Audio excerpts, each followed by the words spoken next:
नमस्कार साथियों, तो स्वागत है हमारे इस वीडियो में। तो भाई मेरे आज हम ये वीडियो लेकर आए हैं जो हम आपको दो क्वेश्चन बताएंगे और मोस्ट इंपॉर्टेंट बताएंगे। हमने देखा है कि मॉडल पेपर यानी कि अनसॉर्ट पेपर जो अग्रवाल का आता है उससे लगा रहे हैं, और ये जो दो क्वेश्चन लेकर आए हैं ये 100% हर बार हर परीक्षा में आए हुए हैं।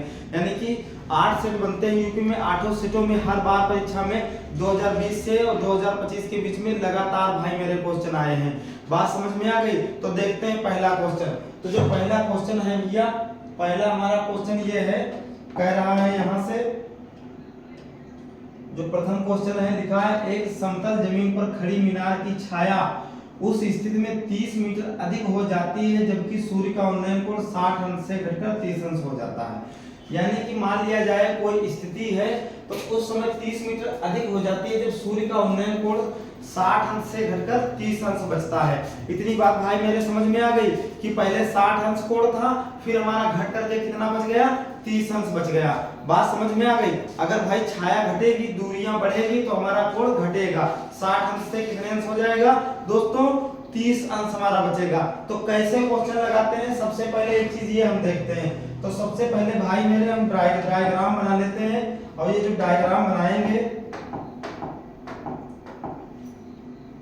सबसे पहले हम डायग्राम बनाते हैं। तो डायग्राम दोस्तों हम ये डायग्राम बनाते हैं। मान लिया जाए ये हमारी क्या हो गई, ये एक त्रिभुज हो गया है, ठीक है, ये एक त्रिभुज हो गया। इसी पर से ये एक और भी कोण बन गया है, और यहां से कह रहा था उन्नयन, यानी कि जब सूर्य का उन्नयन कोण 60 अंश से घटकर, अच्छा उन्नयन कोण जो होता है, एक अवनमन कोण होता है, उन्नयन कोण होता है। तो उन्नयन कोण जो भाई बनता है तो नीचे से ऊपर देखने पे ऐसे हम देखेंगे तो उन्नयन कोण बनेगा। और अगर ऊपर से नीचे कोई चीज देख रहे हैं, यानी कि हम मंजिल के ऊपर खड़े हैं और नीचे की तरफ देख रहे हैं, हमारा कोई कोण बना रहे हैं, तो अवनमन कोण भाई मेरे होता है। बात समझ में आ गई? तो सबसे पहले क्या कह रहा है, उन्नयन कोण 60 अंश से घटकर 30 अंश बचा, तो ये हमारा 60 अंश हो गया, ये भाई हमारा 30 अंश हो गया। बात क्लियर हो गई? ये हमारा ए हो गया, ये हमारा बी हो गया, ये हमारा दोस्तों सी, और इसको हमने डी मान लिया। इतनी बात समझ में आ गई है? ठीक है, तो अब देखते हैं। अब कहने का मतलब ये है, कह रहा है कि और स्थिति में 30 मीटर अधिक हो जाता है, यानी कि पहले यहां से यहां दूरी 60 मीटर थी, यानी कि कोण यहां से यहां जो कोण बन रहा था भाई मेरे, वो 60 अंश कोण बन रहा था। तो हम यहाँ पर दूरी x मान लेते हैं, ऊंचाई यानी कि हाइट को हम h मान लेते हैं। बात समझ में आ गई? यानी कि कहने का मतलब ये हमारा है, जब उन्नयन कोण 60 अंश था तो यहाँ से यहाँ तक का दूरी x हमने मान ली, लेकिन जब यहाँ से यहाँ मान ली और जब 30 मीटर अधिक दूरी हो गई, यानी कि हमारी क्या स्थिति में 30 मीटर अधिक हो जाती है, तो ये हमारा 30 मीटर हो गया। जब ये 30 मीटर हो गया तो ये इसकी जो कोण बन करके आया, ये भाई मेरे कितने बन करके आया, 30 अंश बन के आया। ये डायग्राम भैया मेरे समझ में आ गया? ये बात समझ में आ गई कि यानी कि पहले 60 अंश हमारा कोण था, फिर 30 अंश दोस्तों कैसे हमारा कोण आ गया। बात क्लियर हो गई? ठीक है, तो अब हम देखते हैं यहाँ पर एक चीज माना। तो सबसे पहले हम भाई, ये हमारा ए बी सी है और ए बी डी है, तो ये जो हमारा कोण बनेगा, यानी कि त्रिभुज ए बी डी, यानी कि ए बी डी में। बात क्लियर हो गई? क्या हुआ, ए बी डी में। तो सबसे पहले हमको ए बी डी का लगाना है, यानी कि ए बी डी। तो ए बी की डी के मध्य हमारे कौन कौन चीजें हैं, तो सबसे पहले यहां से लगाते हैं टेन थीटा बराबर, और टेन का सूत्र हमारा क्या भैया होता है, लंब बटे आधार। बात क्लियर हो गई, लंब बटे आधार। अच्छा एक बात हम आपको यहां से बता दें कि टेन थीटा बराबर लंब बटे आधार होता क्या है। कभी मेरे प्यारे भाइयों को, यानी कि मेरे भाइयों को दिक्कत ये होती है कहीं कहीं पे कि गुरुजी हम अंडर रूट यानी कि टेन का मान निकालें या साइन का निकालें या हम किसका निकालें, कॉस का मान निकालें, इसमें सबसे ज्यादा दिक्कत होती है। तो दोस्तों एक चीज हम बता दें, जिंदगी में कभी नहीं भूलोगे आप, अगर आप मेरी बात को समझ लोगे। कहीं नहीं कुछ करना है, कुछ भी नहीं जाना है। ये हमारा साइन हो गया, ये हमारा कॉस हो गया, ये हमारा टेन हो गया, ठीक है। अगर कहीं पर हमको लंब और आधार दिया है, यानी कि ये एल से लंब हो गया, ए से आधार, यानी कि कहीं पर हमको लंब और आधार दिया है तो हमेशा काहे का सूत्र लगेगा, टेन का दोस्तों लगेगा। अगर कहीं पर आधार और कर्ण दिया है तो हमारा काहे का लगेगा, cos का लगेगा। अगर कहीं पर लंब और कर्ण दिया है तो हमारा क्या लगेगा भैया, ये साइन का लगेगा। बात समझ में आ गई। तो यहाँ से जो डायग्राम दिया था यानी कि ये हमारा लंब है, ये भाई मेरे क्या है, ये लंब है, ये हमारा आधार है। तो लंब और आधार हमारा भाई, लंब हमारा x दिया है, आधार हमारा x दिया है, बाकी √3 तो हमारा दे ही रखा। हम बस अब इसी को हमको हल करना है। तो लंब बटे आधार में कौन सा सूत्र लगता है, tan का भैया लगता है। अब tan 60, अब यहां से हम लिख देते हैं भैया tan 60। तो यहां से हम एक चीज यहां लिख करके लाते हैं tan 60। अब यहां से आप लोग देख लीजिए tan 60, जो ये हमारा है tan 60 बराबर कितना है, h/x। बात क्लियर हो गई। अब tan 60 का मान भैया कितना होता है, तो tan 60 का मान भाई मेरे √3 होता है। ये त्रिकोणमिति यानी कि ट्रिग्नोमेट्री सारणी से दोस्तों हमने देखा है भाई मेरे की √3 होता है साइन tan 60 का मान। तो बराबर h/x, तिर्रे गुणा भैया कर लेंगे तो ये हमारा कितना आ जाएगा, यानी कि यहां से आएगा √3x बराबर h। हमको x की वैल्यू निकालना है तो x बराबर कितना आ जाएगा, h/√3। भाई ये हमारा कौन सा बन गया, ये हमारा फर्स्ट समीकरण बन गया। इतनी बात समझ में आ गई, ये हमारा क्या बन गया, फर्स्ट समीकरण बन करके तैयार हुआ। अब यहां से एक चीज देखते हैं दोस्तों। अब यहां से हम सेकंड यानी कि शर्त नंबर सेकंड लगाएंगे। तो सबसे पहले एक चीज यहां से देख लीजिए, जो ये सवाल बन करके क्वेश्चन हमारा आया है, यानी कि जब हमने x की वैल्यू निकाली तो x की वैल्यू नीचे गई चली गई और h/√3 होगा। इसको हमने समीकरण फर्स्ट बता दिया। ठीक है, अब हम यहां से एक चीज देखते हैं, जो हम ये क्वेश्चन अब लगाएंगे ABC यानी कि त्रिभुज ABC में क्या हो गया भैया, त्रिभुज ABC में हो गया है। तो ABC हमारा क्या है भैया, ABC। अब इसी में भी हमारा भाई AB तो हमारा h लंब दिया है। और ये अब एक चीज यहां से देख लीजिए, जो ये आधार भाई मेरे आएगा यानी कि आधार आएगा तो x तो आएगा ही और ये भी आएगा, तो इसको हम x+30 भी लिख सकते हैं। बात इतनी क्लियर हो गई, यानी कि भाई इसको भी जोड़ेंगे और इसको, क्योंकि अब ये दूरी हमको पूरी लेना है ना भाई मेरे, बात समझ में आ गई। तो यहां से अब देख लेते हैं tan ही का सूत्र लगेगा। tan 30 का मान कितना होता है भैया, 1/√3 हमारा होता है, 1/√3 होता है। अब h/x+30 तिरछा गुणा भैया कर देंगे। जब तिरछा गुणा करेंगे तो यहां से क्या आ जाएगा, √3h बराबर ये हमारा क्या आएगा, x+3।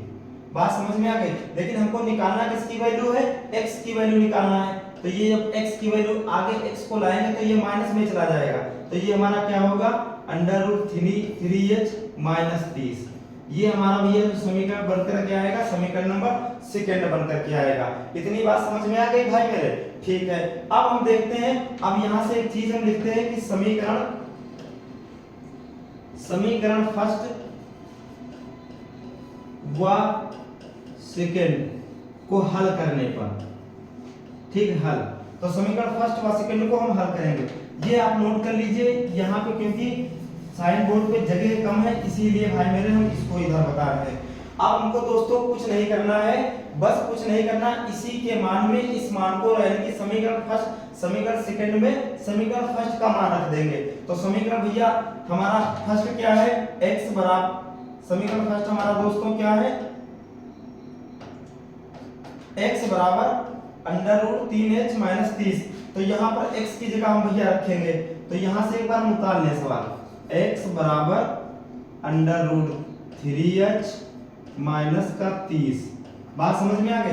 अब x की जगह हमको ये मान रखना है, x की जगह हमको ये मान रखना है h/√3। तो x की जगह भैया हमने रख दिया h/√3 बराबर का चिन्ह। अब ये बिल्कुल सेम 3h-30 यानी कि 30। अब भैया कुछ नहीं करना, बटे 1 मान करके तिरछा गुणा कर देना है। जब तिरछा गुणा करेंगे, जब इसको इससे गुणा करेंगे तो ये हमारा कितना निकल करके आएगा, h बराबर, अब ये √3 और √3 की गुणा करेंगे कैसे, क्योंकि भाई मैंने अगर कहीं पर √3 और गुणे √3 का हम गुणा करते हैं तो वो 3 ही आता है। बात क्लियर हो गई, कितना मान लिया जाए अंडर रूट 5 को अंडर रूट 5 से गुणा करेंगे तो अंडर रूट खाली 5 ही आएगा भाई मेरे। बात समझ में आ गई? तो हमने इससे इसकी गुणा किया तो ये हमारा कितना हो गया 3h माइनस, अब अंडर रूट 3 से 30 से गुणा करेंगे तो ये हमारा भैया कितना आ जाएगा 30 अंडर रूट 3 हमारा आ जाएगा। बात इतनी क्लियर हो गई? ठीक है, अब बढ़ते हैं आगे। तो भैया जो हमारा h बराबर है, यानी कि अब ये h एक तरफ जाएगा कि चार अचर पद एक तरफ जाएंगे, तो ये भैया इधर ये प्लस के ये भी प्लस के तो जाएंगे, माइनस के हो जाएंगे, तो यहाँ से क्या बचेगा 2h बराबर अंडर रूट 30 अंडर रूट 3।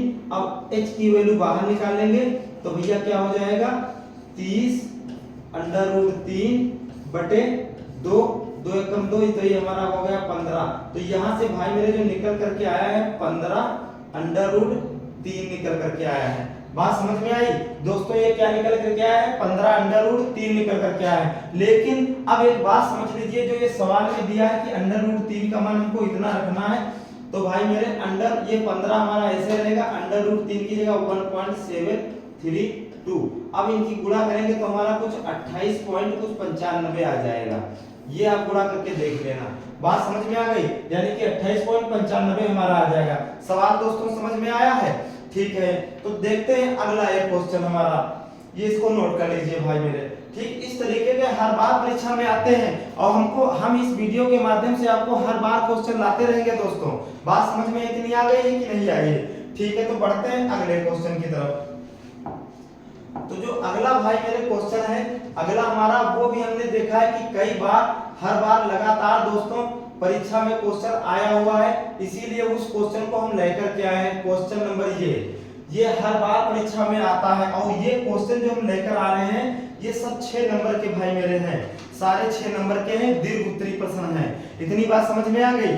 ठीक है, तो अब देखते हैं ये क्वेश्चन लिखा है द्विघात बहुपद x² - 5 के शून्य ज्ञात कीजिए और शून्यकों तथा गुणांकों के बीच संबंध सत्यता की जांच कीजिए।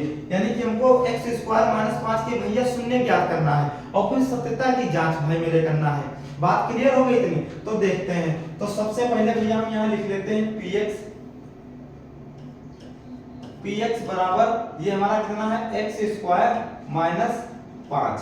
ठीक, अब यहाँ से px बराबर 0 रखने पर, क्या है 0 रखने पर, ठीक है, तो यहाँ से भैया क्या हो जाएगा x² - 5 बराबर 0। अब इसको जब हम हल करेंगे तो ये x² बराबर 5 आ जाएगा। अब जब ये 5 भैया आ जाएगा दोस्तों, ये कितना आ जाएगा 5 आ जाएगा। ये समझ में आ गया कि नहीं आ गया? क्योंकि ये 5 हमारा आ जाएगा। ये 5 कैसे आ जाएगा अब देख लीजिए, क्योंकि यहाँ से जब ये माइनस की उधर संख्या जाएगी प्लस की हो जाएगी और 0 जोड़ोगे या घटाओगे तो 5 ही रहेगा। तो x² 5, अब जब ये x² 5 हो गया है तो इसका मतलब ये माइनस और प्लस में इसका उत्तर आता है, माइनस और प्लस में भाई मेरे उत्तर आता है 5। बात क्लियर हो गई? तो इसको हम दो तरीके से लिख सकते हैं, क्योंकि कैसे लिख सकते हैं, एक बार अंडर रूट प्लस का और एक बार माइनस का अंडर रूट 5 लिख सकते हैं। बात क्लियर हो गई? ये हमारे क्या निकल कर क्या है दोस्तों, ये हमारे प्लस, यानी प्लस का चिन्ह भी नहीं लगता है, हमने लगा दिया, कोई दिक्कत नहीं, हटा देते हैं। तो प्लस का चिन्ह जो है हमारा, यानी कि ये अंडर रूट 5 हमारा निकल कर के आया है और ये माइनस के 5 निकल कर के आए हैं भाई मेरे। इतनी बात समझ में आ गई? अब हमको देखना है सत्यता की जांच, लेकिन एक चीज यहाँ से देख लेते हैं, पहले इनकी हम तुलना कर लेते हैं। जब तुलना करेंगे तब हम सत्यता की जांच करेंगे। कैसे तुलना करते हैं? तो यहाँ से भैया तुलना करेंगे ax² plus bx plus c बराबर 0, 0 से, क्या है 0 से तुलना करेंगे। तुलना करने पर कितनी बात समझ में आ गई? तो सबसे पहले हम एक चीज यहाँ से देखते हैं कि ax², अब यहाँ पर a कितना है, a बराबर 1 है, लेकिन b की वैल्यू यहाँ पर कुछ नहीं है भाई। ये जो क्वेश्चन दिया है b की वैल्यू इसमें कुछ है, यानी कि x की वैल्यू कोई है, x² तो 1 है मान लेंगे, लेकिन x के पद यहाँ कोई नहीं, तो x के पद हम बराबर b बराबर ये 0 रख सकते हैं। अब यहाँ से c बराबर माइनस का 5, ये c बराबर माइनस का 5 कैसे 5 है, क्योंकि यहाँ पर x² - 5 भाई मैंने हुआ तो x की वैल्यू 1 ही आ गई, लेकिन यहाँ पर जो b की वैल्यू आएगी, यानी कि x का पद कोई नहीं, 2x 3x क्या होते हैं, ये कोई पद नहीं, तो इस पद को हम क्या मान लेंगे 0, यानी कि b बराबर 0, उसी तरह c बराबर -5। अब ये हम मान लेंगे। अब भैया हम करेंगे सत्यता की जांच। अब दोस्तों क्या करेंगे, सत्यता की जांच करेंगे।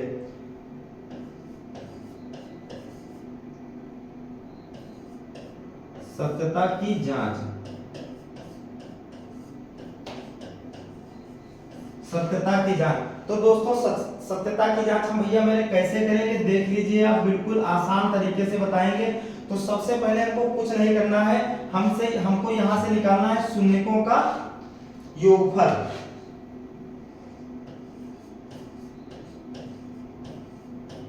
शून्यकों का योगफल।